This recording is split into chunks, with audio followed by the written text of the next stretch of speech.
வணக்கம் மாணவர்களே, இந்த காணொலியில் நாம் காண இருப்பது இயல் 3 திருக்குறள். அந்த பகுதியை பார்ப்போம். இடையில இருக்கிற பகுதியை அடுத்த இதில் நம்ம பார்த்து கொள்ளலாம். உங்களுடைய தமிழ் புத்தகத்தை எடுத்துக்கொள்ளுங்கள். பக்கம் 87. திருக்குறள் அப்படின்னு சொன்னோன்னே எல்லாருக்கும் தெரியும். இதனுடைய ஆசிரியர் யார்? நம்ம சின்ன வகுப்பிலே படிச்சிருக்கோம், திருவள்ளுவர். அவருடைய பிறப்பை பற்றியும் உங்களுக்கு படிச்சிருப்பீங்க. ஆனாலும் இந்த பகுதியில் உங்களுக்கு இருக்கிற பகுதியை மாத்திரம் உங்களுக்கு சொல்லிட்டு போகலான்னு அப்படின்னு நினைக்கிறேன்.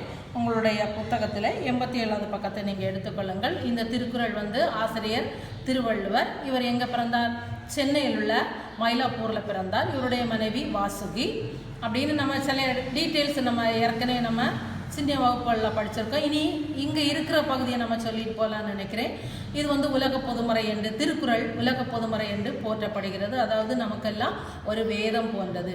இது பல மொழிகளில் மொழிபெயர்க்கப்பட்டிருக்கிறது. ஜி.யு. போப் இதை ஆங்கிலத்தில் மொழிபெயர்த்திருக்காங்க அப்படின்னு நம்ம இதை ஏற்கனவே நம்ம படித்திருக்கோம். இந்த திருக்குறள் 3 இயல்களை உடையது. அதாவது என்னது? அறத்துப்பால், பொருட்பால், காமத்துப்பால். இதில் என்னென்ன அதிகாரங்கள்னு இங்கே டீட்டெயிலாக நம்ம கொடுத்துருக்காங்க. இது நம்ம சின்ன வகுப்பில் படித்திருக்க மாட்டோம். அடுத்தது இதை பற்றி சொல்லும்போது அனைவருக்கும் பொதுவான வகையில் இதில் இந்த திருக்குறளுடைய கருத்துக்கள் எல்லா இதுலேயும் கையாளப்படுகிறது. அதனால தான் இதுக்கு உலக பொதுமறை என்று இது போற்றப்படுகிறது. 133 அதிகாரங்களையும் 1330 குறட்பாக்களையும் கொண்டது. இது எந்த நூல்கள், சங்க இலக்கிய நூல்களில் எதில் அடக்கப்படுகிறது அப்படின்னா 18 கீழ்கணக்கு நூல்களில் இந்த திருக்குறள் அடக்கப்படுகிறது. அதாவது 18 கீழ்கணக்குன்னா 18 நூல்கள் அதில் இருக்கும். இதெல்லாம் நாலடியார், நான்மணிக்கடிகை, இன்னா 40, இனியவை 40, கார் 40, களவழி 40, ஐந்திணை 50, ஐந்திணை 70, திருக்குறள், திரிகடுகம், ஏலாதி, ஆசாரக்கோவை இப்படின்னு நிறைய 18 நூல்கள் அதில் வரும். அதுவும் நீங்கள் சின்ன வகுப்புல படிச்சிருக்கீங்க. இனி நமக்கு இதில் 10 பேர் உரை எழுதியிருக்காங்க. அதில் பரிமேலழகர் உரை தான் சிறந்தது என்று நமக்கு இதில் கூறப்படுகிறது. திருக்குறளுடைய சிறப்புகளை திருவள்ளுவர் மாலையில் குறிப்பிடப்படுகிறது. இனி இதில் என்னென்ன கருத்துக்கள் இருக்குது அப்படின்னு உள்ளதை பக்கம் 87 எடுத்துக்கொள்ளுங்கள். அதில் இருக்கிறத நம்ம வாசித்து முக்கியமான கருத்துக்களை குறித்து கொண்டு போவோம். குறிப்பெடுப்பதற்கு பென்சிலையும் எடுத்து வைத்துக் கொள்ளுங்கள். பக்கம் 87. அதாவது இந்த திருக்குறள் உலக பொதுமறை என்று போற்றப்படும் ஒரு தமிழ் இலக்கியம். உலக மக்கள் அனைவருக்கும் எந்த காலத்திற்கும் எல்லா வகையிலும் பொருந்தும் வகையில் அமைந்ததால் அவ்வாறு போற்றப்படுகிறது. இது 18 கீழ்கணக்கு நூல்களில் ஒன்றாக கூறப்படும் வாழ்வியல் நூல். 1300 குறட்பாக்கள், 1300 குறட்பாக்கள், 133 அதிகாரங்கள். இது குறட்பாக்கள். அடுத்தது இது உலக பொதுமறை. இதுக்கு நிறைய பேர்கள் இருக்குது. உலக பொதுமறை, பொய்யாமொழி, வாயுரை வாழ்த்து, முப்பால், உத்தரவேதம், தெய்வ நூல் என்று இது நிறைய பல பெயர்களால் இது அழைக்கப்படுகிறது.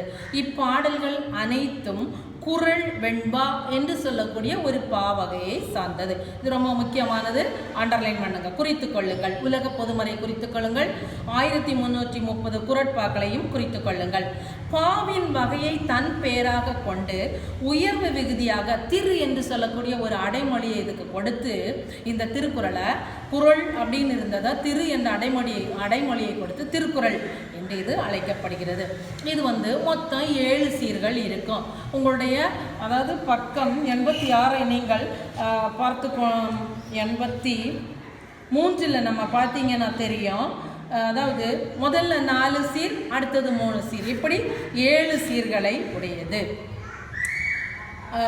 7 சீர்களில் வாழ்வில் நெறிகளை பேசும் இந்நூல் உலக மொழிகள் பலவற்றிலும் மொழிபெயர்க்கப்பட்டிருக்கிறது.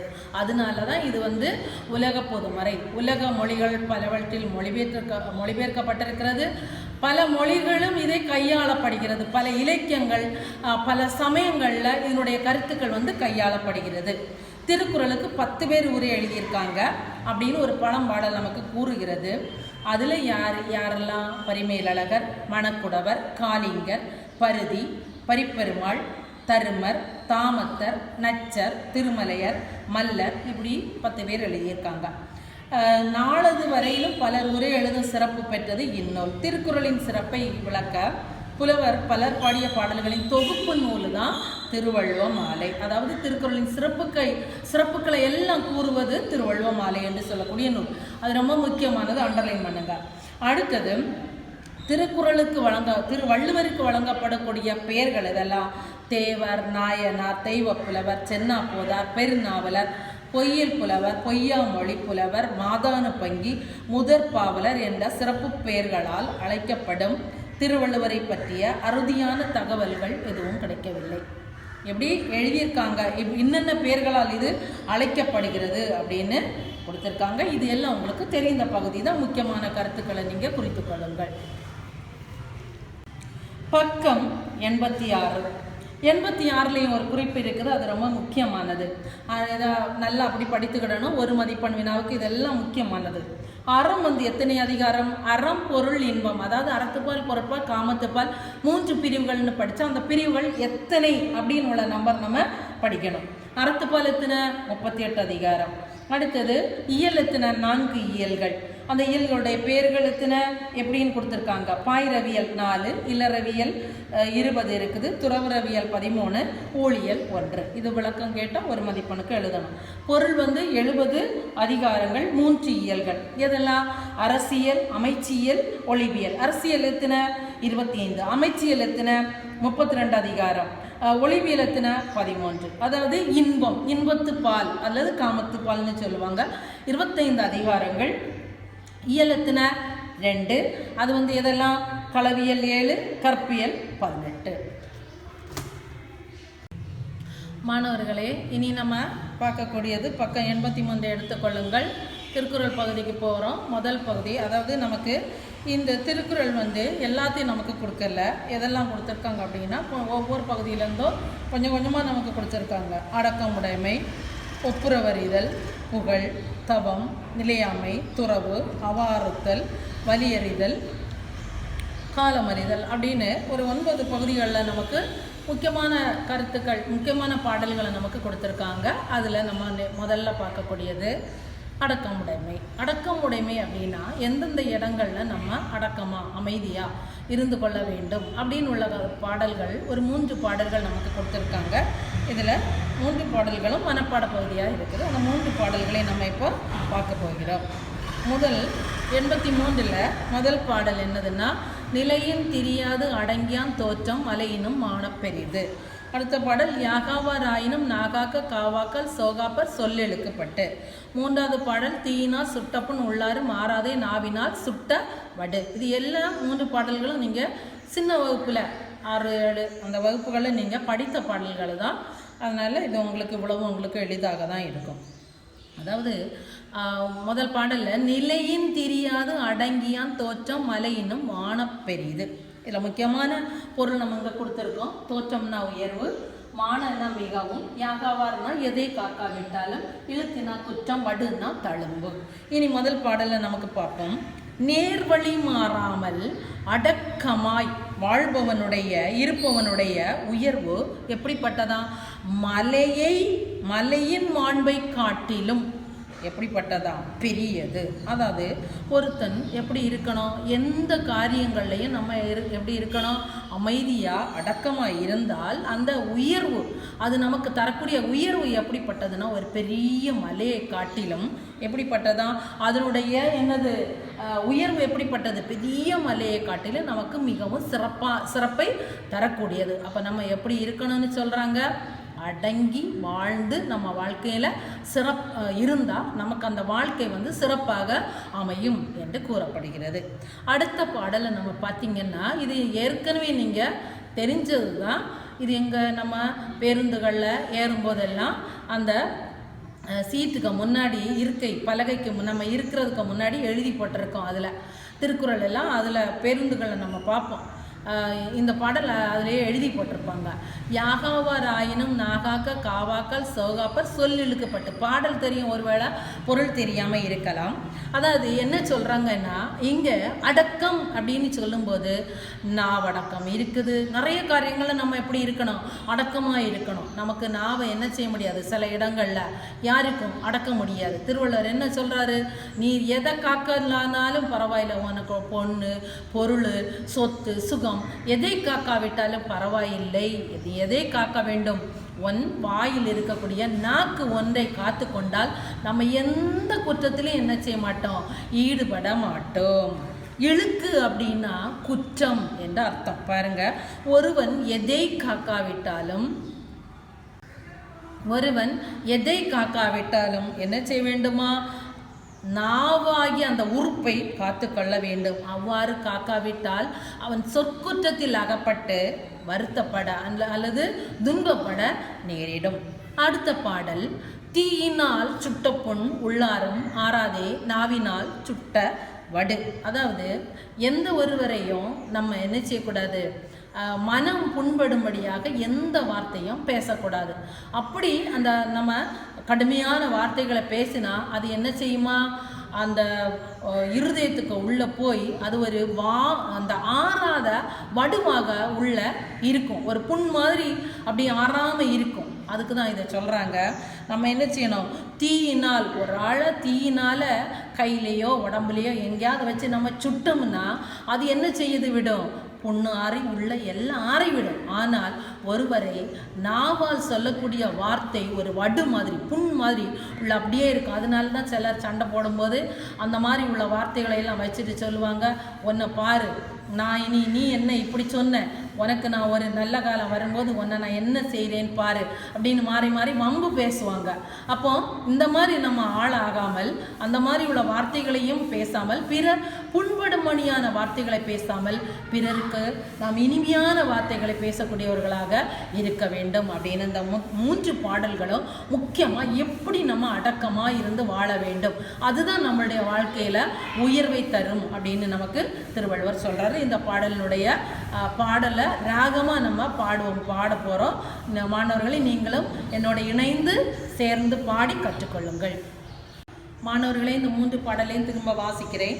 நிலையின் திரியாது அடங்கியான் தோற்றம் மலையினும் மான பெரிது, யாகாவார் ஆயினும் நாகாக்க காவாக்கால் சோகாப்பர் சொல்லெழுக்கப்பட்டு, தீயினார் சுட்டப்புண் உள்ளாரும் ஆறாதே, நாவினார் சுட்டவடு. நிலையின் தெரியாது அடங்கியான் தோற்றம் மலையினும் மனப்பெரிது, யாகவராயினும் நாகாக்க காவாக்கால் சோகாப்ப சொல்லெழுக்கப்பட்டு, தீயினார் சுட்ட புண் உள்ளாரும் ஆறாதே, நாவினார் சுட்டவடு. மன்னர்களை என்னோடு சேர்ந்து இணைந்து கற்றுக்கொள்ளுங்கள். திருப்பியும் ஒரு முறை உங்களுக்காக இசையுடன் பாடுகிறேன். நிலையின் தெரியாது அடங்கியான் தோற்றம் மலையினும் மனப்பெரிது, யாகவராயினும் நாகாக்க காவாக்கால் சோகாப்ப சொல்லெழுக்கப்பட்டு, தீயினார் சுட்ட புண் உள்ளாரும் ஆறாதே, நாவினார் சுட்டவடு. மாணவர்களே, இந்த பகுதியில் அடக்கமுடைமையில், அதாவது கடைசி பாடல், ஒரு அணி வருது. இந்த பகுதியில் வரக்கூடிய அணிகளை எல்லாம் நம்ம படிக்கணும். வேற்றுமை அணி. அப்போ உங்களுக்கு கோனாரில் கொடுத்துருப்பாங்க அது என்னதுன்னு உள்ளது. அதாவது ஒற்றுமையை சொல்லி வேற்றுமையை கூறுவது வேற்றுமை அணி. அதை டீட்டெயிலாக நீங்கள் அதை பார்த்து படித்துக் கொள்ளுங்கள். பக்கம் 84. நம்ம இனி எடுக்கக்கூடியது ஒப்புரவு அறிதல். ஒப்புரவு அறிதல் அப்படின்னு சொன்னால் என்னது அப்படின்னா, சமுதாயத்துக்கு நம்ம என்ன செய்யணும்?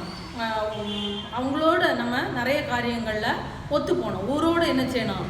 ஒத்து வாழணும். நம்ம எந்த இதுலேயும் நம்ம தனியாக வாழ முடியாது அப்படின்னு உள்ளதை குறிக்கக்கூடியதான் ஒப்புரவு அறிதல். பக்கம் 84. தாளாற்றி தந்த பொருளெல்லாம் தக்காருக்கு வேளாண்மை செய்தல் பொருட்டு. இது மனப்பாட பகுதி. இதில் 2 மனப்பாடம் இருக்குது. அடுத்து இது என்ன சொல்கிறாங்க? தாளாற்றி தந்த பொருளெல்லாம் தக்காருக்கு வேளாண்மை செய்தல் பொருட்டு. முக்கியமான பொருள் அங்கே எழுதி போட்டிருக்கேன். அதாவது தாளாற்றின்னா மிகவும் முயற்சி பண்ணணும், தக்கார்னா தகுதியானவர், வேளாண்மைனா உதவி, தப்பாமல் அப்படின்னா தவறாமல், பொன்றாது அப்படின்னா அழியாது. பாருங்க, தாளாற்றி தந்த பொருளெல்லாம் தக்காருக்கு வேளாண்மை செய்தல் பொருட்டு. நம்ம ஒரு செயலை செய்யும்போது விடாமுயற்சியுடன் செய்யணும். விடாமுயற்சியுடன் நம்ம செய்து அதன் மூலம் நமக்கு என்ன கிடைக்குது? பொருள் கிடைக்குது, வருமானம் கிடைக்குது, பணம் கிடைக்குது. அதை நம்ம என்ன செய்யணும்?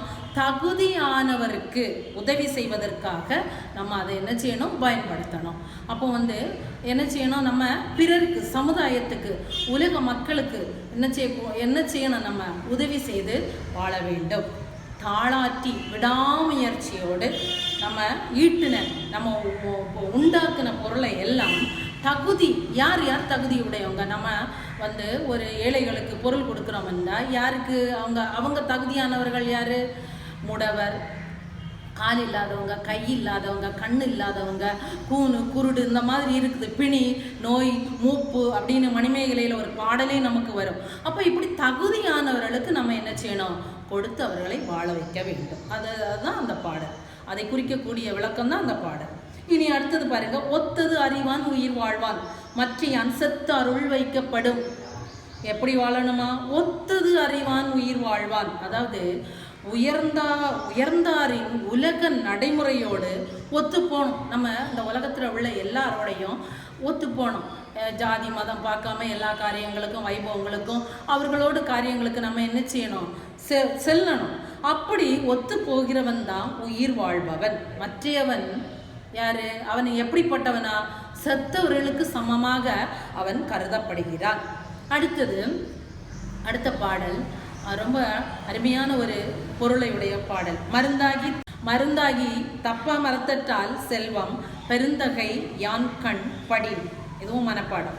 அதாவது பெருந்தகையாளன், அதாவது பெரிய படையாளின்னு சொல்லுவோம்ல, அவனிடத்துல இருக்கக்கூடிய செல்வம் தன் எல்லா உறுப்புகளையும் மருந்தாக தரும் மரத்தை போன்றது. ஒரு வேப்ப மரத்தை எடுத்துக்கொள்ளுங்க. இந்த பகுதியில் ஒரு வேப்ப மரம் இருக்குது. இந்த வேப்ப மரத்தை எடுத்துக்கொண்டீங்கன்னா இதனுடைய வேப்ப மரத்தினுடைய இலை, பூ, பட்டை, வேர், பூ, காய், கனி எல்லாம் எப்படி அது ஒரு மருத்துவ குணம் உடையதாக இருக்கிறதோ அதே போல, அதாவது பெரிய கொடையாளி பெருந்தன்மையாளன் என்று சொல்லக்கூடியவனிடத்துல இருக்கக்கூடிய செல்வம் தன் எல்லா உறுப்புகளும் மருந்தாக எப்படி பயன்படும் மரம் எப்படி இருக்கிறதோ, ஒரு மரம் இல்லை பிறருக்கு பயன்படக்கூடிய ஒரு மருந்து பொருளாக இந்த வேப்பமரம் வேம்பு அப்படின்னு சொல்லுவோம் எப்படி இருக்கிறதோ அதே போல தான் ஒருவனிடத்தில் காணப்படக்கூடிய செல்வமும் பிறருக்கு பயன்படக்கூடிய அளவில் இருக்க வேண்டும். அப்போ இதில் என்ன சொல்கிறாங்கன்னா, நம்ம சமூகத்துக்கு பிறருக்கு எப்படி கொடுக்கக்கூடிய தன்மையுடையவர்களாக நாம் இருக்க வேண்டும். அடுத்தது உலக நடைமுறையோடு நெறியோடு நாம் எப்படி எந்தெந்த காரியங்களில் ஒத்துப்போக வேண்டும் என்று கூறப்படுகிறது. இதனுடைய பாடலை இசையுடன் உங்களுக்கு பாடி கற்றுத்தருகிறேன். பாடலை வாசிக்கிறேன். தாளாட்டி தந்த பொருளெல்லாம் தக்கார்க்கு வேளாண்மை செய்தல் பொருட்டு மருந்தாகி தப்பா மரத்தற்றால் செல்வம் பெருந்தகை யான்கண் படி. தாளாட்டி தந்த பொருளெல்லாம் தக்கார்க்கு வேளாண்மை செய்தல் பொருட்டு மருந்தாகி தப்பா மரத்தற்றால் செல்வம் பெருந்தகை யான்கண் படின். தாளாட்டி தந்த பொருளெல்லாம் தக்கார்க்கு வேளாண்மை செய்தல் பொருட்டு மருந்தாகி தப்பா மரத்தற்றால் செல்வம் பெருந்தகை யான்கண் படின். மாணவர்களே, அதாவது நீங்கள் இது முடித்த உடனே படிக்க வேண்டியது இந்த மனப்பாடத்தை எல்லாம் 2 பகுதியிலையும் இருக்கிறத எழுதி கொள்ளுங்கள். பக்கம் 89 எடுத்துக்கொள்ளுங்கள். அதில் என்னென்ன வினாக்கள் படிக்க வேண்டும் என்று உங்களுக்கு சொல்கிறேன். பக்கம் 89 குருவினா தீயினால் சுட்ட புண் என்று நாவினால் சுட்டவடு என்றும் வள்ளுவர் கூறுவது ஏன்? அது. அடுத்தது மருந்தாகி தப்பா மரத்தற்றால் செல்வம் பெருந்தகை யான்கண் படி. இதில் உள்ள ஓமை பொருளோடு பொறுத்துக்கன்னு ஒரு கொஸ்டின் இருக்குது, அந்த கொஸ்டின். அடுத்தது சிறுவினா தீயினார் சுட்ட புண் உள்ளாரும் ஆறாவது நாவினால் சுட்டவடு, அதில் இருக்குது என்ன அணி, அந்த அணியை நம்ம படித்து எழுதணும், அந்த வினா. அடுத்தது நெடுவினா 2 வினாக்கள் இருக்குது. கொடையில் சிறந்து விளங்க வள்ளுவம் கூறும் வழிகளை ஒப்புரவறிதல் அதிகாரம் வழி நிறுவுக அடக்கம் உடைமை ஒருவர் வாழ்வில் உயர்த்தும். இந்த 2 வினாக்களும் இந்த பாடப்பகுதிக்கு உரியது. அப்போ நீங்கள் இதெல்லாம் அதில் வரக்கூடியதெல்லாம் படித்துக்கொள்ளுங்கள், மனப்பாடத்தையும் படித்துக்கொள்ளுங்கள். மீண்டும் நம்ம அடுத்த காணொலியில் சந்திக்கலாம். மாணவர்களே, எல்லாத்தையும் தெளிவாக படித்துக்கொள்ளுங்கள். அடுத்தது ஒரு மதிப்பெண் வினாவுக்கான தேர்வுகள் உங்களுக்கு எப்போ தேர்வு வைக்கிறாங்களோ அந்த தேர்வுகளுக்கெல்லாம் நீங்கள் தயாராகி இருக்கணும். எப்போ வைக்கிறாங்களோ அதுக்காக நீங்கள் படித்து கொண்டே வாருங்கள். எதையும் விடாமல் படிச்சுட்டே இருங்க. ஒரு மதிப்பெண் வினாவுக்கு இதில் நிறைய வினாக்கள் இருக்குது. 2 இயல் நம்ம முடிச்சிருக்கோம். அந்த வினாவிலேருந்தே படிச்சுட்டு வாங்க. உங்களுக்கு இனி தேர்வுகளும் வைக்கும்போது அப்போ தான் உங்களுக்கு எளிதாக இருக்கும். வகுப்புகள் இல்லை அப்படின்னு நினைக்காதீங்க. படித்துக்கொண்டு தினமும் படித்துக்கொண்டே இருந்தால்தான் படிப்பினுடைய மேன்மை உங்களுக்கு சிறந்து விளங்கி கொண்டே இருக்கும். அதனால் விடாமுயற்சி தான் உங்களுக்கு நம்ம இங்கே பார்த்தோம், விடாமுயற்சி நல்ல பலனை தரும்னு. அந்த விடாமுயற்சியை போல முயற்சி உடையார் இகழ்ச்சி அடையார் என்று சொன்னது போல நீங்கள் படித்து கொண்டே வருவது உங்களுக்கு நல்லது. தமிழை ஒதுக்கி வைக்காமல் படித்து கொண்டே வாருங்கள் மாணவர்களே. நன்றி, வணக்கம். அடுத்த காணொலி சந்திக்கிறேன்.